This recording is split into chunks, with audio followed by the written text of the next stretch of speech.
Welcome to HCA Talks Health. I'm Zena le Roux, your host, and today I'm talking to Daniela Araujo. And she's a mindfulness and a mindful eating teacher and a trainer. She's also a narrative therapist and an anthropologist. And she's been working in the field of eating disorders since 2001. And she's also the co-vice chair of the Center for Mindful Eating. So thanks for being here today, Daniela. Thank you, Zena, for having me here. Yeah, it's a pleasure. Yeah, I'm really curious.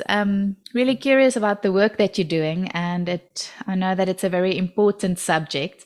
I mean, you've been working in the field of eating disorders for many years now.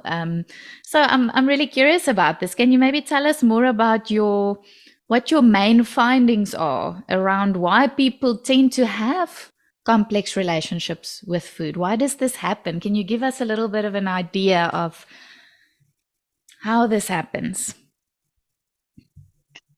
I began my research on the field of eating disorders, looking for the social and cultural aspects of it, exactly because of that question.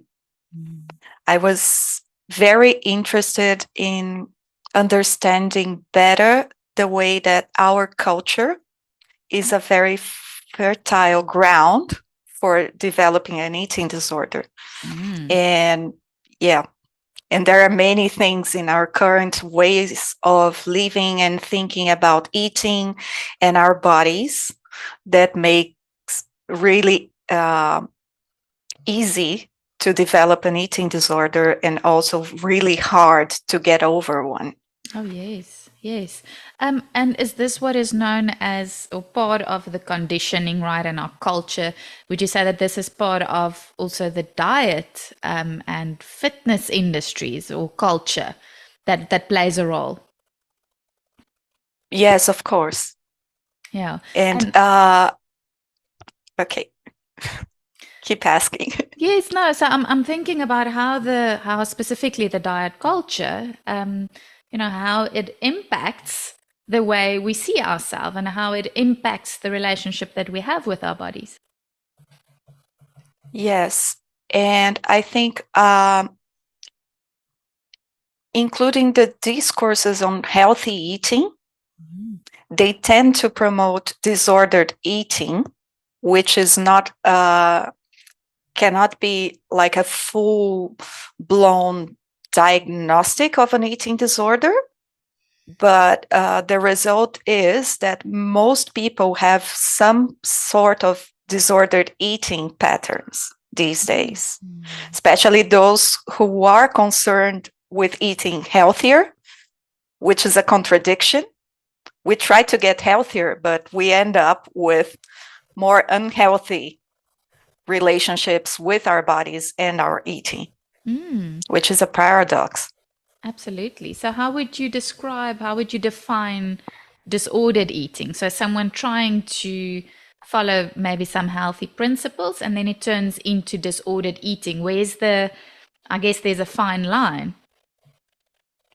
For instance, the way we judge and feel guilty about eating, or that we feel that we cannot trust what our body tells us in terms of what the body wants to eat, and seeing food as dangerous or temptation or something that we should mistrust. These are all examples of disordered eating, feeling that we have to, for instance, go to the gym and exercise to make up for what we have eaten, feelings that we have to be watchful all the time and polish our eating. These are considered normal or even healthy behaviors, but they are actually disordered. Yeah, and I guess one of the main things, and you can, please correct me if I'm wrong, but I think one of the main things that drives this is the fact that many people see their body only or more for its ornamental value Right, instead of its functional value or what it's doing for us, and I think often when we are just focusing on this one area, I mean, it's such a narrow view of the bigger human being. Right. So do you find that this is the case, and or that it's adding to the problem, the fact that we've got this ornamental view? Yes, but it's also a specific type of ornamental view. And the functional value can also be dangerous, because if we think of the body as a machine that needs to be highly efficient and work perfectly all the time, instead of this wonderful side of life as it happens in all its glory and imperfection, we can also develop a harmful or disordered relationship with our bodies or our performance. Mm. So I think both can be problematic depending on more subtle aspects of how we see it. Mm. Because the body can also be seen as a beautiful thing, which would be ornamental, Yeah. but it's not just that. When it becomes the main goal of our bodies, that's when it becomes problematic. When Yes. the body is in service of something that we need to strive to be, rather than just the sight of being alive. Yes, yes. So I hear you, where even in a functional view could be dangerous in the sense of, where people tend to maybe overtrain, or want to just keep on exercising because it's functional, right? But still, you're not necessarily respecting the body for what it is, right? And I love that. So your view is more on, instead of the wanting the body to be something different than it currently is, you're focusing on what already is, and just the sense of being alive, right? Yes, because regardless of what is happening in our bodies, the life in our bodies is doing its best to keep us alive. So when we start judging the body as something that is in the way of something else, rather than a support of our existence, that's when we tend to get in trouble. Oh, yes. Yeah. And what type of harm do you see is this type of thinking causing in life? I know you've mentioned, of course, eating disorders, but what else? What type of harm is it causing in this world? I think it causes a lot of anxiety Mm. and a feeling of being unsafe in our own bodies. Mm. Mm. It's like a common theme of conversations, of casual conversations, all the many thousands of things that we are supposed to be doing in order to maintain or improve our bodies all the time. Mm. Yeah. It creates a lot of suffering in many ways. Yeah. And I think that is what creates, like you said, it's that feeling of never being enough, right? Always wanting to be something different. So, how would you recommend we start to change our thinking around this, around the diet industry, but also these societal ideals? Because, like you said, it's a conversation that we come across almost on a daily basis. This is things people talk about on a daily basis. So, how do we start to shift our thinking? One of the things that I find most helpful in my experience, and also in the experience of my students and my clients, is developing a compassionate awareness, not only of our bodies and our needs and ourselves, but also some critical thinking about the effects of all these ideas and these tendencies that we have in our culture. What do they do to us? Do they actually improve our lives? or they just create more trouble, more striving, more suffering. Mm-hmm. It's really hard to do because it's a very strong bias that we all have. Because we are cultural beings, we cannot live without our culture. It's there for a reason. It's to support us in life. But sometimes culture has some ideas that are not that helpful. So becoming aware of that. So I think that's the first step in most journeys is that awareness, right? Just at least knowing, okay, this is impacting me and it's possibly causing a lot of suffering in my life. So, having that self-compassion, I think after the awareness is really creating some self-compassion. But I know that this idea of self-compassion is quite problematic for some people, right? The idea of accepting yourself exactly the way you are. And why do you think this is? Why do you think that it's such a difficult concept for many people to entertain?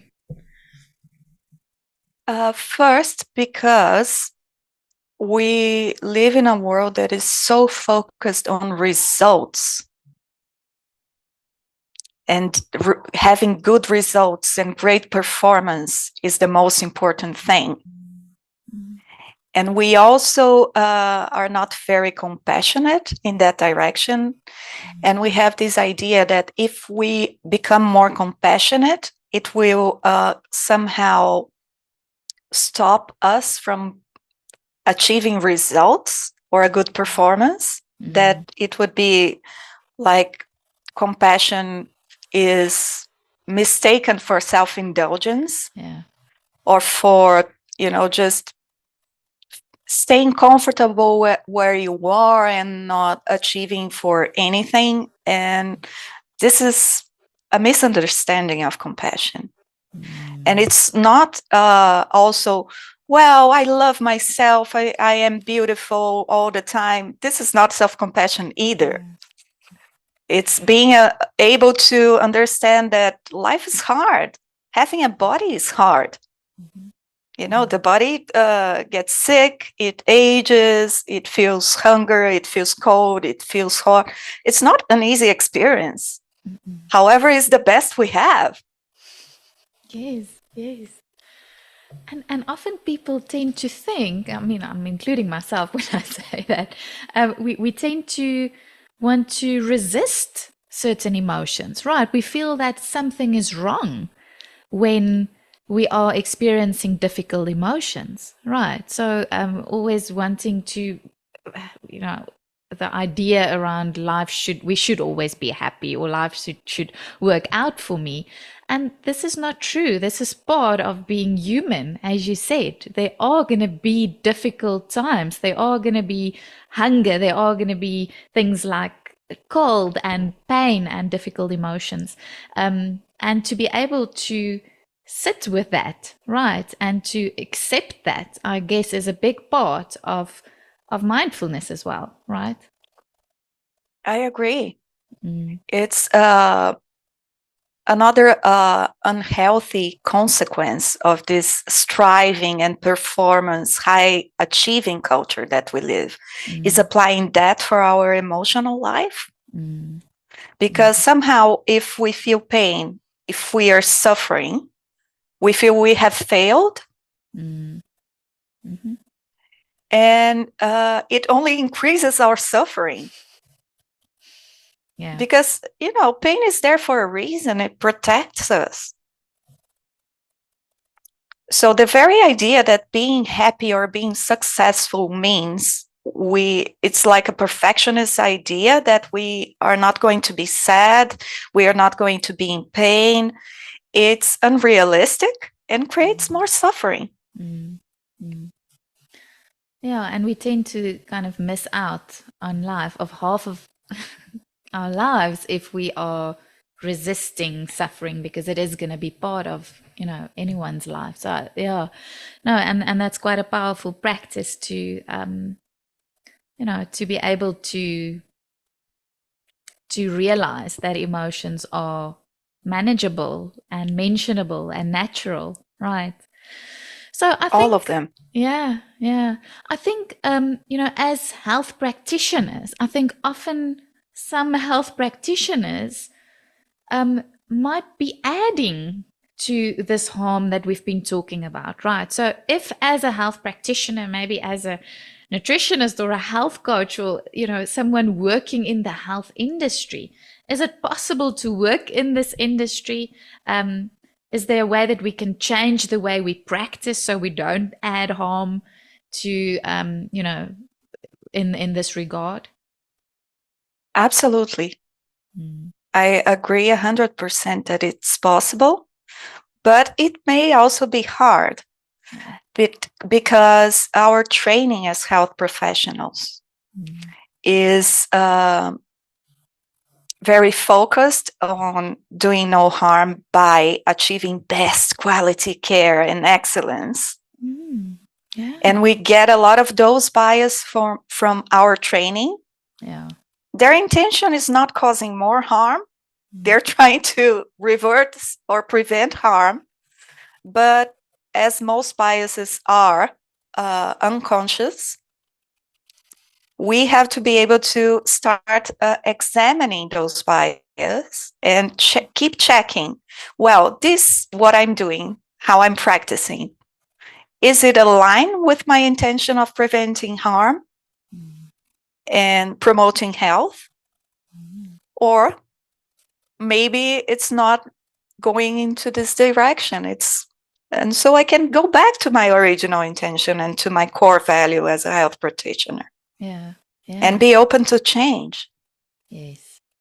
Yeah, and not necessarily just um, aligning yourself with even your career's conditioning, right? So I think in many um, many careers, it feels like we need to be moving the client forward all the time. We need to help improve their physical health, their mental health, whatever it is, right? So to a certain degree, we are, we adding to what is right now is not necessarily good enough. So I think there's a balance, right? So it's not just about accepting who we are. Do you feel like there's something inherently wrong with wanting to be in a different space from where you are now to achieve things in life? I know that it shouldn't be the core focus, but do you feel like it could be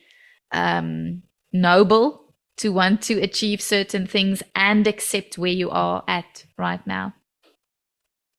Of course. Yeah. I mean, we are supposed to be learning all the time and Yeah. changing and Yeah. being creative.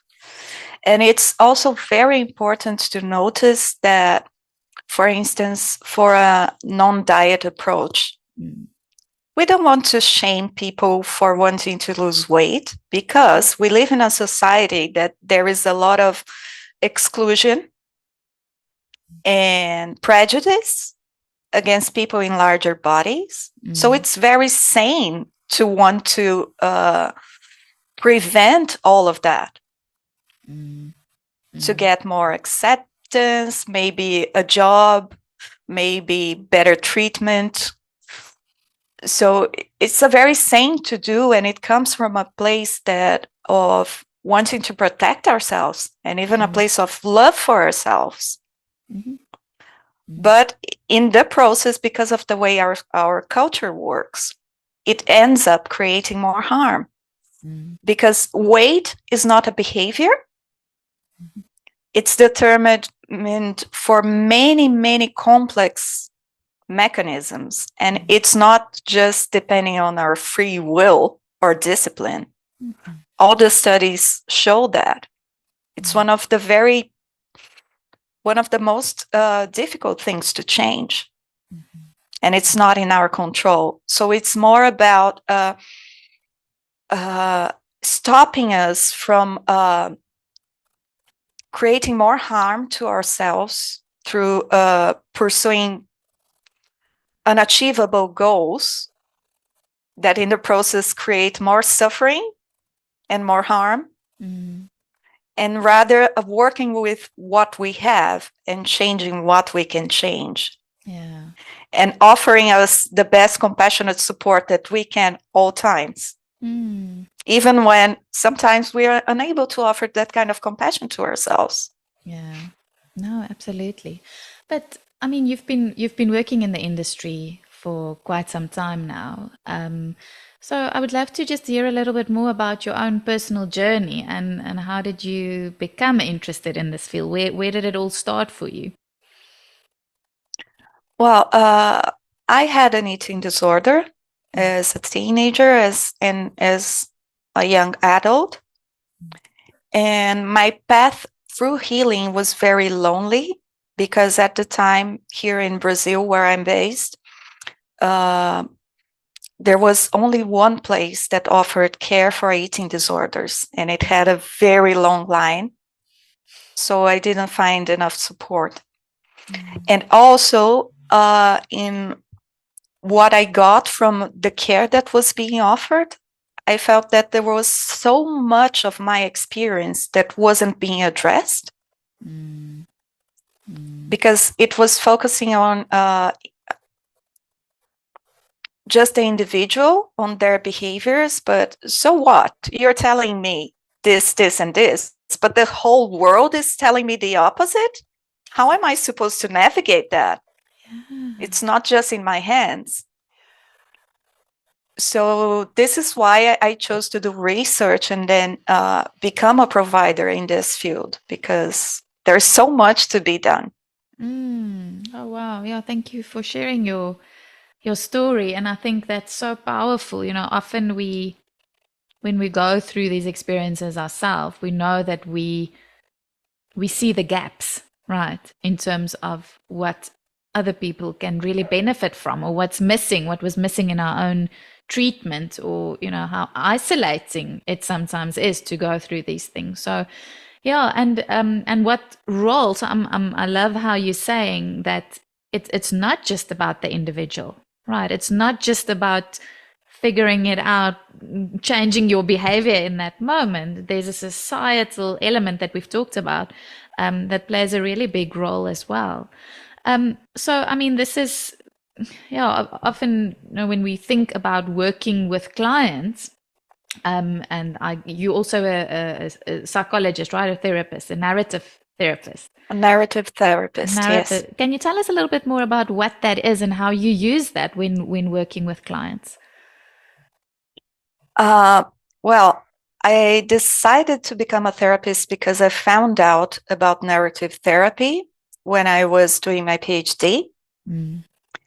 And some of the things that I found in narrative therapy were those things that I felt that were missing from the discussion, or what the professionals that I saw when I had an eating disorder were offering. Mm. So, narrative therapy was created by two social workers. They were not psychologists. Michael White from Australia and David Epstein from Aotearoa, New Zealand. And I had the good fortune to study under David Epstein. And that's the reason why I went to Aotearoa in my PhD, during my PhD. And one of the things that narrative therapy includes in their practice is the awareness of the competing social discourses that shape our lives and our views of ourselves and the relationships that we have with ourselves. So we can see that there is not only one way of relating, and we can choose ways that are more aligned with our wisdoms and our values and our ideas of the life that we want for ourselves. Mm. Mm. And then therapy can support those versions of our stories to come into life. Mm. Beautiful, yeah. So do you typically combine narrative therapy and mindful eating? You know, telling your clients more about mindful eating, or is there what else do you include in sessions with clients typically? It depends. I can combine, and it basically depends on what the client needs and what emerges from our conversations. Yeah, of course. So it's a client focused approach rather than I have this approach and this is what I offer. I Yeah, combine my utility belt to what the client is asking of or course. needing at the Yeah, moment. yeah, of course. So I just want to touch a little bit on the mindful eating side of things. So you're the co-vice chair at the Center for Mindful Eating. Can you tell us a little bit more about this nonprofit organization and what its goal and vision is? So the Center for Mindful Eating has been there for a long time. And it was a great inspiration for me when I was starting, because I was first an anthropologist, then a narrative therapist, and then I became a mindful eating teacher. And I first learned about mindful eating when I was in New Zealand. And then when I came back to Brazil and started working with clients, and then the mindfulness practices became more popular here, I thought, wow, mindful eating could be a really good thing. So that's when I decided to become a mindful eating teacher. And at that time, the Center for Mindful Eating was a great resource for me because there were very few places that could offer reliable information and resources. So my connection with the center was first as a student and a new mindful eating teacher. And as it evolved, I became a member, and then I became a part of the board, and now I'm a vice chair. Wonderful. So, would you say that the goal or the vision of the Center for Mindful Eating is to provide people with resources to create and maintain a mindful eating practice? Or, Yes, I think it is to hold space for the foundations of the mindful eating practice in a way that it remains solid, with the solid foundation in its core values, both as mindfulness practice and also the compassionate awareness that is required to keep that awareness. Because it's really hard to keep awareness that is not compassionate, because once we become aware, we see all the suffering that is there. Without the compassion, we just increase the suffering. exactly. And with eating specifically, there are many subtleties of the kind of suffering that mindful eating is more capable of caring for. Yes. Yeah. Yeah, it's almost like, the mindful eating practice gives us access or can kind of let the light shine on, like you said, the things that are causing suffering, right? It kind of brings that to light. Yeah, I agree. So what is in its core for those people who maybe are listening and don't exactly know what it is? What is mindful eating? So we know that it's a non-diet approach, right? So tell us a little bit more about what it is. So the definition of mindful eating has changed a little bit throughout the Center for Mindful Eating's existence, in the way that we keep trying to refine it. But I would say that currently we would define mindful eating as the intention to be compassionately present and aware of the eating experience and all that entails it, like the context, like where eating happens, what happens afterwards. So it's not just the act of eating itself, but all of the surrounding, also the cultural and personal meanings of the food and of our relationship to food and eating and sharing food. And when we cultivate mindful eating, we reduce the judgment and are invited to go back to the connection with the body, the mind, and the heart, and honor our needs for nourishment in all levels, just not on the nutritional level. Yes. Yes.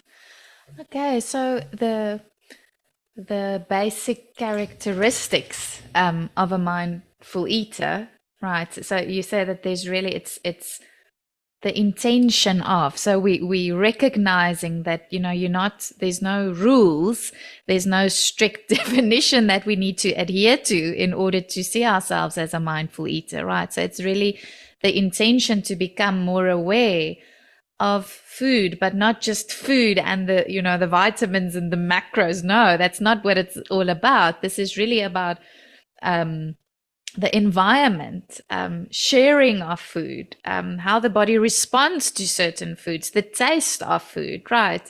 But also, while we're doing all of this, trying to reduce the judgment that often goes with food. And also, I know you mentioned earlier, maybe the guilt and the shame that we often experience when eating, right? In order to be able to maybe reframe the eating experience again as something that's an expression of our aliveness to a certain degree, isn't it? Yeah. Yes. Okay.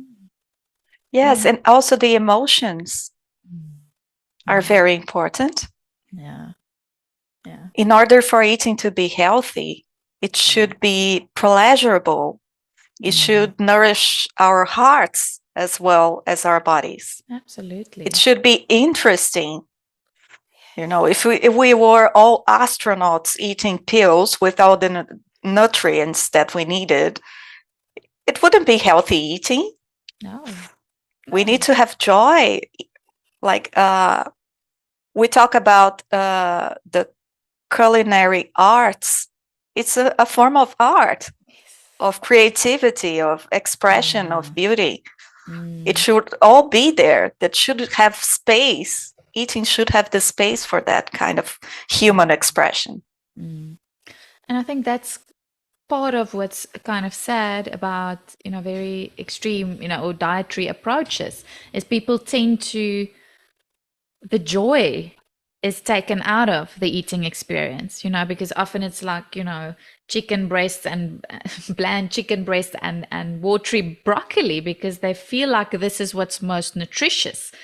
And as you're saying, this is not the only element of, you know, cherishing or looking after our bodies. You know, nutrition lies on many different levels, you know, looking after yourself from a wide variety of perspectives. I think this is, you know, taking that into consideration as well. So I'm thinking, and I know that, you know, typically many health practitioners might be listening to this podcast where they might think and might be curious around whether there is room. Is there room, according to you, for balancing physiology, for example? You know, so let's say, playing devil's advocate, let's say someone does eat lots of sugar and it impacts their system in a certain way, where maybe they feel a drop in energy, right, after an hour or two. And then they might tell me that, but my body is asking me for more sugar, right, after that initial drop. So, is there room for taking the physiology of the body into account when it comes to mindful eating as well? Yes, but it's interesting because before mindful eating, and because my history with an eating disorder and so many diets that I lost count of, I thought I was addicted to sugar. I thought I had to just for today, I will not eat sugar because I'm not able to control myself with sugar and so on and so forth. But the kind of awareness that I was able to develop with my mindful eating practice, I realize I don't like sugar that much. Sometimes I do, but I'm free from sugar. Wow. Because of the compassionate awareness that I was able to develop. Mm. I can notice that sometimes my body craves for broccoli. Sometimes it craves for pasta. Yeah. Because our bodies are amazing. They're wise. Can you imagine, like, if you see a wild animal in their environment, do they need to go to a dietitian to learn how to be healthy? No, of course not. Why not? Because the body has evolved to learn and to ask for what it needs. Mm. The problem with us humans is that we have culture, and culture messes up things a little bit because we create things like we can only have like 30 minutes break for lunch, or you are supposed to eat certain types of foods at certain hours of the day, and so on and so forth. And then we have to go to the supermarket and buy the foods that are available there. And depending on where you live, you're not going to have many choices. And so it messes up the wisdom, our access to the wisdom of our bodies. Mm. And there's also, of course, a question of social justice, because ideally, if we lived in a socially just world, that food was accessible for everyone in a good variety, we would only need to become more aware of what our bodies ask for, and then just eat what we needed. Yeah. But it's more complicated than that. We have food deserts, we have massive amounts of publicity around some types of food, while other types of food are said to be, well, they're medicine. I don't like saying that food is medicine, because we have this idea that medicine is bitter or unpleasant. Yeah. Yeah. So no, it's not a So compliment. it's like, yeah, it's bad publicity for food, Yes, right? yes, yes, yes. So, but apart from that, if we develop this compassionate awareness, it supports our needs for nutrition. Mm. Mm. Yeah, so it's not about, so I hear what you say. If we're wanting to try to balance the physiology, um, trying to do it from an external kind of, rules and shoulds, that's not necessarily the approach that's necessarily recommended in this regard. It's more about starting to trust your own body's wisdom, right? Yeah, Because your it's body rather naturally, than thinking that the nutritional information is better than what your body tells us, and then it creates a sense of mistrust. yes, And then I have to obey or disobey the rules. yes. It's like making the information about nutrition a friend to what our body is telling us. Hmm. Uh-huh. Okay, so maybe even responding. So if the external guidelines are saying, sugar is XYZ, trying to have that internal awareness of how does my body respond when I am having sugar? Is it something that yeah, does it support what I'm reading out there or not necessarily? And that's once again where individuality comes in. How does my body respond to a Yes. certain type of food? Right. Yeah. And I would say trust your body first Yeah. if you have cultivated enough awareness, because the external information changes all the time. Yeah. Our bodies, they include like millions of years of wisdom built by evolution. Nutrition science has been there for much less longer. So, and it changes. At one point we were supposed not to eat sugar and use artificial sweeteners instead. Now the MS is saying, well, artificial sweeteners, well, we can see no benefit of that. So it keeps changing, but our biology has been tested for longer.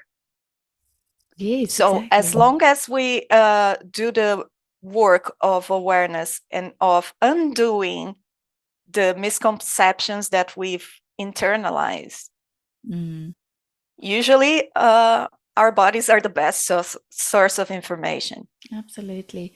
But you said a key aspect in all of this is to create that awareness, right? So, where can someone start if they feel like they don't have that type of awareness yet, maybe?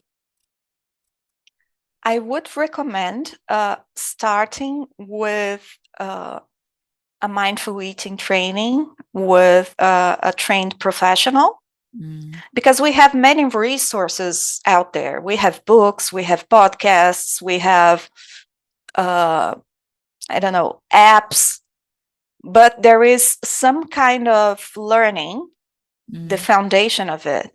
I think with the human exchange from one sentient body to the other, that is important as a foundation. And then you can go on yourself.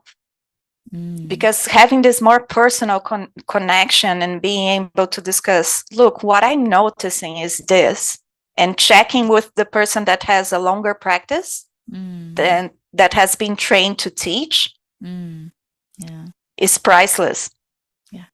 It's you have to relearn how to read your body from someone that has done that already. Yes, of course. And I think that's where the element of community comes in as well, right? And having that support around it. You don't have to do it on your own. You don't have to figure out, the whole journey on your own. There are people who've done this before, right?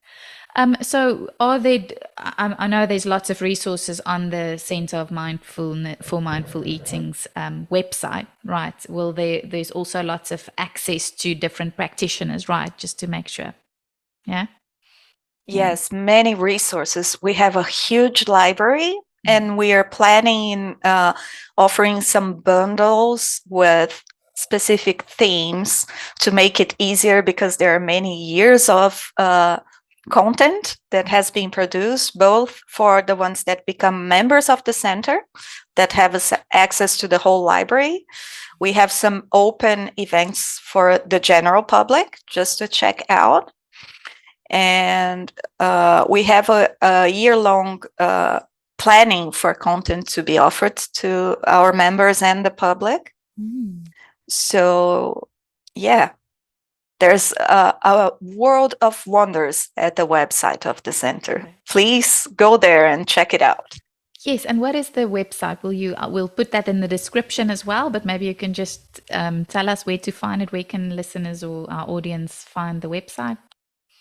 If you look for TCME, the Center for Mindful Eating, on your browser, you will find us. I can't remember the exact name of the website because I'm awful with remembering things like that, like web links and numbers. Okay, good. All right. So one last question before we end off. Do you find that even as obviously you've spent lots of time cultivating practice around mindful eating, do you find that at times, for you even, that it is sometimes easier to eat mindfully compared to other times in your life? Or do you feel like, no, it's such a strong practice that you've cultivated that it's something that supports you equally constantly? Or how does that work in your own life? I think it's both. It is a practice that supports me constantly. It's always there, caring for me. But sometimes I mindlessly eat. It happens when I'm more stressed, when I don't get enough rest, when it's so often. I also mindlessly eat while watching Netflix sometimes. It happens to all of us. We are human. Yes. It's not about being mindful every single second of your life. But what is gone is I think the overall imbalance, the suffering, and because I was already recovered when I found mindful eating, but the degree of joy and appreciation that I found through the mindful eating practice was something that I never thought possible. Yeah. Especially for me as someone that had an eating disorder in the past and had all these experiences of pain and suffering and self-torture associated with food. Yeah.